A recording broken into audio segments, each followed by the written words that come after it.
जय श्री हरि। ओम नमो भगवते वासुदेवाय। प्यारे भक्तों, आज गुरुवार के दिन आप सभी श्रवण करेंगे गुरुवार व्रत की प्रचलित कथा। हिंदू धर्म में गुरुवार के व्रत का विशेष महत्व है। इस दिन भगवान विष्णु की उपासना करने और व्रत रखने से सभी मनोकामनाओं की पूर्ति होती है। दरअसल सप्ताह का गुरुवार का दिन प्रभु विष्णु, नारायण और बृहस्पति देव को समर्पित है। ऐसे में इस दिन उपवास और पूजा का महत्व और बढ़ जाता है।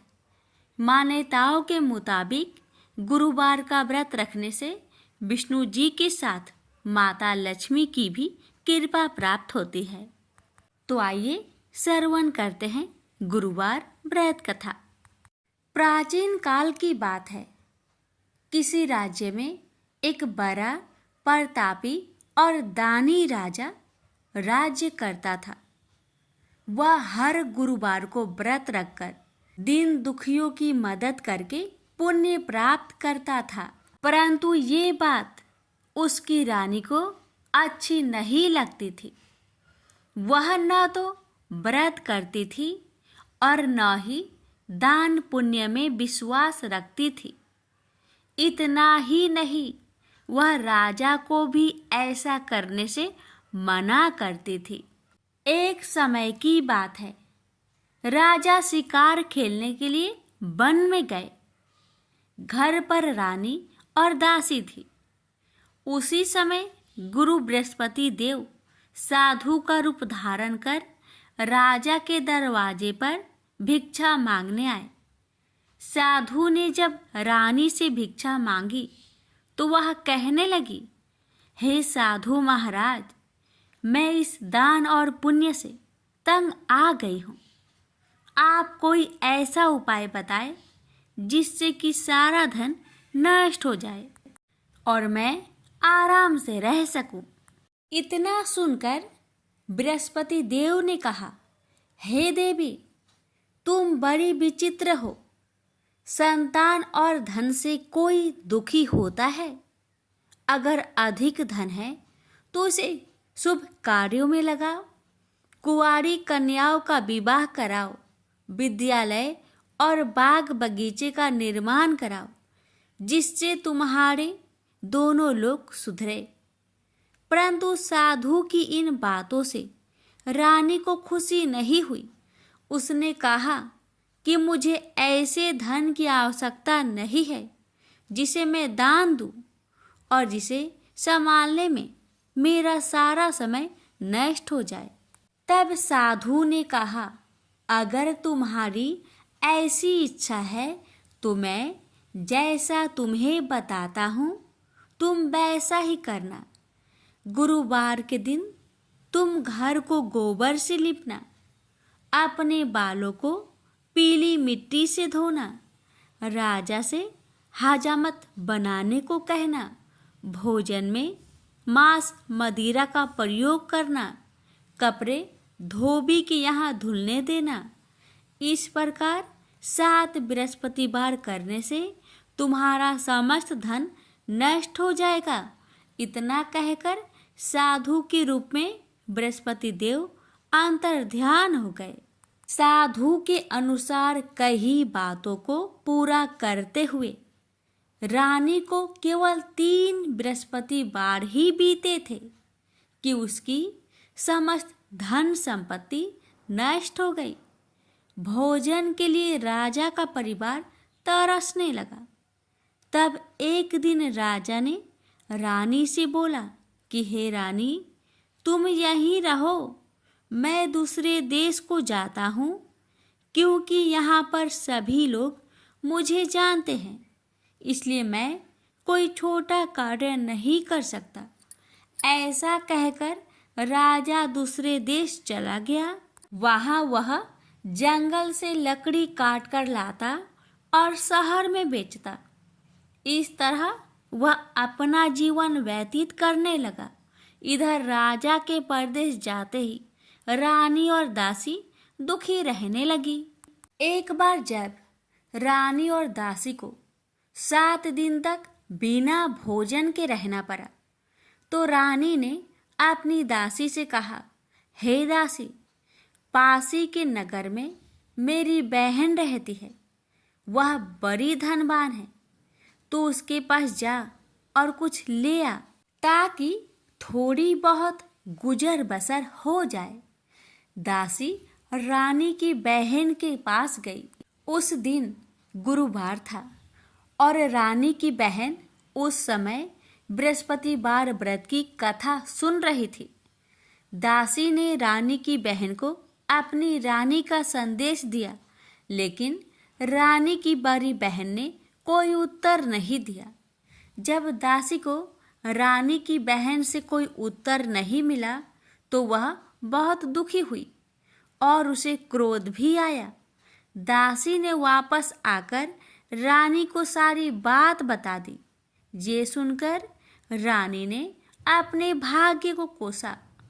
उधर रानी की बहन ने सोचा कि मेरी बहन की दासी आई थी, परंतु मैं उससे नहीं बोली, इससे वह बहुत दुखी हुई होगी। कथा सुनकर और पूजा समाप्त करके वह अपनी बहन के घर आई और कहने लगी, हे बहन, मैं बृहस्पतिवार का व्रत कर रही थी, तुम्हारी दासी मेरे घर आई थी, परंतु जब तक कथा होती है तब तक ना तो उठते हैं और ना ही बोलते हैं, इसलिए मैं नहीं बोली। बताओ दासी, क्यों आई थी? रानी बोली, बहन, तुमसे क्या छिपाऊं? हमारे घर में खाने तक को अनाज नहीं था। ऐसा कहते कहते रानी की आंखें भर आई। उसने दासी समेत पिछले 7 दिनों से भूखे रहने तक की बात अपनी बहन को विस्तार पूर्वक सुना दी। रानी की बहन बोली, देखो बहन, भगवान बृहस्पति देव सबकी मनोकामना को पूर्ण करते हैं। देखो, शायद तुम्हारे घर में अनाज रखा हो। पहले तो रानी को विश्वास नहीं हुआ, पर बहन के आग्रह करने पर उसने अपनी दासी को अंदर भेजा, तो उसे सचमुच अनाज से भरा एक घड़ा मिल गया। यह देखकर दासी को बड़ी हैरानी हुई। दासी रानी से कहने लगी, हे रानी, जब हमको भोजन नहीं मिलता तो हम व्रत ही तो करते हैं, इसलिए क्यों ना इनसे व्रत और कथा की विधि पूछ ली जाए, ताकि हम भी व्रत कर सके। तब रानी ने अपनी बहन से बृहस्पतिवार व्रत के बारे में पूछा।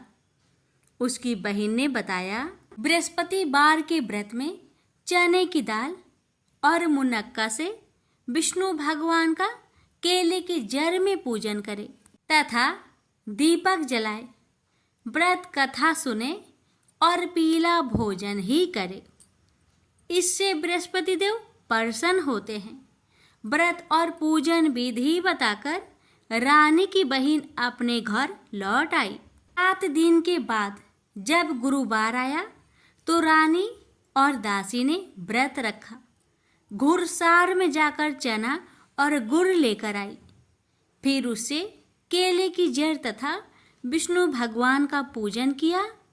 अब पीला भोजन कहाँ से आए? इस बात को लेकर दोनों बहुत दुखी थे। चूंकि उन्होंने व्रत रखा था, इसलिए बृहस्पति देव उनसे प्रसन्न थे। इसलिए वे एक साधारण व्यक्ति का रूप धारण कर 2 थालों में सुंदर पीला भोजन दासी को दे गए। भोजन पाकर दासी प्रसन्न हुई और फिर रानी के साथ मिलकर भोजन ग्रहण किया।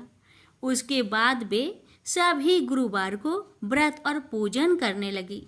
बृहस्पति भगवान की कृपा से उनके पास फिर से धन संपत्ति आ गई, परंतु रानी फिर से पहले की तरह आलस्य करने लगी। तब दासी बोली, देखो रानी, तुम पहले भी इस प्रकार आलस्य करती थी। तुम्हें धन रखने में कष्ट होता था, इस कारण सभी धन नष्ट हो गया और अब जब भगवान बृहस्पति की कृपा से धन मिला है तो तुम्हें फिर से आलस्य होता है। रानी को समझाते हुए दासी कहती है कि बड़ी मुसीबतों के बाद हमने यह धन पाया है, इसलिए हमें दान पुण्य करना चाहिए, भूखे मनुष्य को भोजन कराना चाहिए और धन को शुभ कार्य में खर्च करना चाहिए, जिससे तुम्हारे कुल का यश बढ़ेगा, स्वर्ग की प्राप्ति होगी और पितृ प्रसन्न होंगे। दासी की बात मानकर रानी अपना धन शुभ कार्य में खर्च करने लगी, जिससे पूरे नगर में उसका यश फैलने लगा। बृहस्पतिवार व्रत कथा के बाद श्रद्धा के साथ आरती की जानी चाहिए। इसके बाद प्रसाद बांटकर उसे ग्रहण करना चाहिए। एक दिन राजा दुखी होकर जंगल में एक पेड़ के नीचे आसन जमाकर बैठ गया। वह अपनी दशा को याद करके व्याकुल होने लगा। बृहस्पतिवार का दिन था। एकाएक उसने देखा कि निर्जन वन में एक साधु प्रकट हुए। वह साधु भेष में स्वयं बृहस्पति देवता थे। लकड़हारे के सामने आकर बोले, हे लकड़हारे, इस सुनसान जंगल में तू चिंता मग्न क्यों बैठा है? लकड़हारे ने दोनों हाथ जोड़कर प्रणाम किया और उत्तर दिया, महात्मा जी, आप सब कुछ जानते हैं, मैं क्या कहूँ? यह कहकर रोने लगा और साधु को अपनी आत्मकथा सुनाई। महात्मा जी ने कहा, तुम्हारी स्त्री ने बृहस्पति के दिन बृहस्पति भगवान का निरादर किया है, जिसके कारण रुष्ट होकर उन्होंने तुम्हारी यह दशा कर दी। अब तुम चिंता को दूर करके मेरे कहने पर चलो तो तुम्हारे सब कष्ट दूर हो जाएंगे और भगवान पहले से भी अधिक संपत्ति देंगे। तुम बृहस्पतिवार के दिन कथा किया करो। 2 पैसे के चने मुनक्का लाकर उसका प्रसाद बनाओ और शुद्ध जल से लोटे में शक्कर मिलाकर अमृत तैयार करो। कथा के पश्चात अपने सारे परिवार और सुनने वाले प्रेमियों में अमृत व प्रसाद बांटकर आप भी ग्रहण करो। ऐसा करने से भगवान तुम्हारी सब मनोकामनाएं पूरी करेंगे। साधु के ऐसे वचन सुनकर लकड़हारा बोला, हे प्रभु, मुझे लकड़ी बेचकर इतना पैसा नहीं मिलता जिससे भोजन के उपरांत कुछ बचा सकूं। मैंने रात्रि में अपने स्त्री को व्याकुल देखा है और मेरे पास कुछ भी नहीं जिससे मैं उसकी खबर मंगा सकूं। साधु ने कहा, हे लकड़हारे, तुम किसी बात की चिंता मत करो। बृहस्पति के दिन तुम रोजाना की तरह लकड़ियां लेकर शहर को जाओ। तुम्हारे रोज से दुगुना धन प्राप्त होगा, जिससे तुम भली भांति भोजन कर लोगे तथा बृहस्पति देव की पूजा का सामान भी आ जाएगा। इतना कहकर साधु अंतर्ध्यान हो गए। धीरे धीरे समय व्यतीत होने पर फिर वही बृहस्पतिवार का दिन आया। लकड़हारा जंगल से लकड़ी काटकर किसी शहर में बेचने गया। उसे उस दिन और दिन से अधिक पैसा मिला। राजा ने चना गुड़ आदि लाकर गुरुवार का व्रत किया। उस दिन से उसके सभी कलेश दूर हुए। परंतु जब दोबारा गुरुवार का दिन आया तो बृहस्पतिवार का व्रत करना भूल गया। इस कारण बृहस्पति भगवान नाराज हो गए। उस दिन उस नगर के राजा ने विशाल यज्ञ का आयोजन किया तथा शहर में यह घोषणा करा दी कि कोई भी मनुष्य अपने घर में भोजन न बनावे, न आग जलावे। समस्त जनता मेरे यहाँ भोजन करने आवे। इस आज्ञा को जो न मानेगा उसे फांसी की सजा दी जाएगी। इस तरह की घोषणा संपूर्ण नगर में करवा दी गई।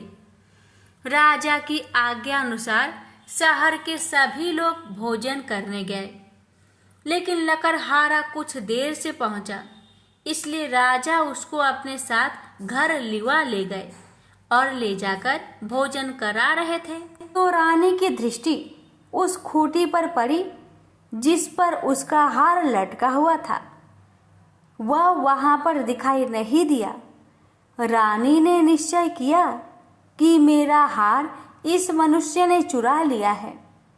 उसी समय सिपाहियों को बुलवाकर उसको कारागार में डलवा दिया। जब लकड़हारा कारागार में पड़ गया और बहुत दुखी होकर विचार करने लगा कि ना जाने कौन से पूर्व जन्म के कर्म से मुझे यह दुख प्राप्त हुआ है, और उसी साधु को याद करने लगा जो कि जंगल में मिला था। उसी समय तत्काल बृहस्पति देव साधु के रूप में प्रकट हुए और उसकी दशा को देखकर कहने लगे, अरे मूर्ख, तूने बृहस्पति देव की कथा नहीं करी, इस कारण तुझे दुख प्राप्त हुआ है। अब चिंता मत कर, बृहस्पतिवार के दिन कारागार के दरवाजे पर 4 पैसे पड़े मिलेंगे। उनसे तू बृहस्पति देव की पूजा करना, तेरे सभी कष्ट दूर हो जाएंगे। बृहस्पति के दिन उसे 4 पैसे मिले। लकड़हारे ने कथा कही। उसे रात्रि को बृहस्पति देव ने उस नगर के राजा को सपने में कहा, हे राजा, तुमने जिस आदमी को कारागार में बंद किया है वह निर्दोष है, वह राजा है, उसे छोड़ देना। रानी का हार उसी खूंटी पर लटका है। अगर तू ऐसा नहीं करेगा तो मैं तेरे राज्य को नष्ट कर दूंगा। इस तरह रात्रि के सपनों को देखकर राजा प्रातः काल उठा और खूंटी पर हार देखकर लकड़हारे को बुलाकर क्षमा मांगी तथा लकड़हारे को योग सुंदर वस्त्र आभूषण देकर विदा कर दिया। बृहस्पति देव की आज्ञा अनुसार लकड़हारा अपने नगर को चल दिया। राजा जब अपने नगर के निकट पहुंचा तो उसे बड़ा आश्चर्य हुआ। नगर में पहले से अधिक बाग, तालाब, कुएं तथा बहुत सी धर्मशाला, मंदिर आदि बन गई है। राजा ने पूछा, यह किसका बाग और धर्मशाला है? तब नगर के सब लोग कहने लगे, यह सब रानी और बांदी की है। तो राजा को आश्चर्य हुआ और गुस्सा भी आया। जब रानी ने यह खबर सुनी कि राजा आ रहे हैं तो उन्होंने बांदी से कहा कि हे दासी, देख, राजा हमको कितनी बुरी हालत में छोड़ गए थे। हमारी ऐसी हालत देखकर वह लौट न जाए, इसलिए तू दरवाजे पर खड़ी हो जा। आज्ञा अनुसार दासी दरवाजे पर खड़ी हो गई। राजा आए तो उन्हें अपने साथ लिवा लाई। तब राजा ने क्रोध करके अपनी रानी से पूछा कि यह धन तुम्हें कैसे प्राप्त हुआ? तब उन्होंने कहा, हमें यह सब धन बृहस्पति देव के इस व्रत के प्रभाव से प्राप्त हुआ है। राजा ने निश्चय किया कि 7 रोज बाद तो सभी बृहस्पति देव का पूजन करते हैं, परंतु मैं प्रतिदिन दिन में 3 बार कहानी तथा रोज व्रत किया करूंगा। अब हर समय राजा ने दुपट्टे में चने की दाल बांधी रहती तथा दिन में 3 बार कहानी कहता। एक रोज राजा ने विचार किया कि चलो अपनी बहन के यहाँ हो आवे। इस तरह निश्चय कर राजा घोड़े पर सवार हो अपनी बहन के यहाँ को चलने लगा। मार्ग में उसने देखा कि कुछ आदमी एक मुर्दे को लिए जा रहे हैं। उन्हें रोककर राजा कहने लगा, अरे भाइयों, मेरी बृहस्पति देव की कथा सुन लो। वे बोले, लो, हमारा तो आदमी मर गया है, इसको अपनी कथा की परी है। परंतु कुछ आदमी बोले, अच्छा कहो, हम तुम्हारी कथा भी सुनेंगे।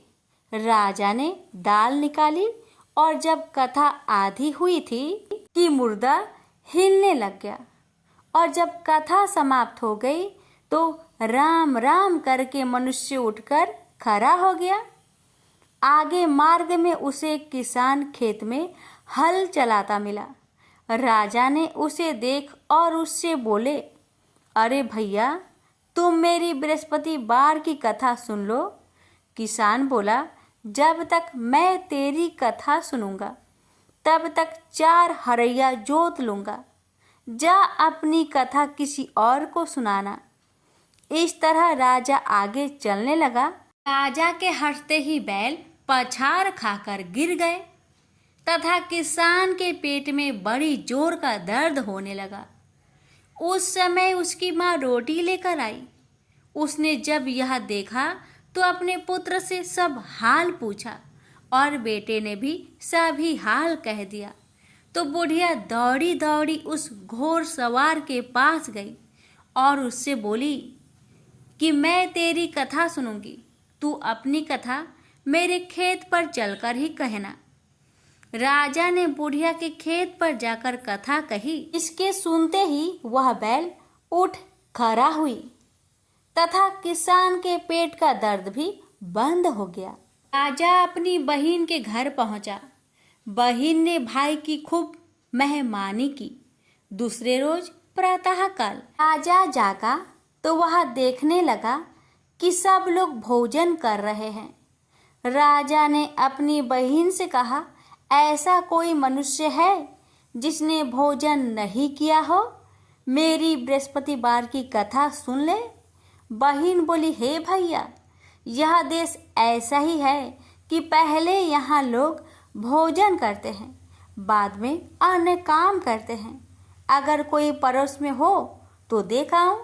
वह ऐसा कहकर देखने चली गई, परंतु उसे कोई ऐसा व्यक्ति नहीं मिला जिसने भोजन न किया हो। अतः वह एक कुम्हार के घर गई जिसका लड़का बीमार था। उसे मालूम हुआ कि उनके यहाँ 3 रोज से किसी ने भोजन नहीं किया है। रानी ने अपने भाई की कथा सुनने के लिए कुम्हार से कहा। वह तैयार हो गया।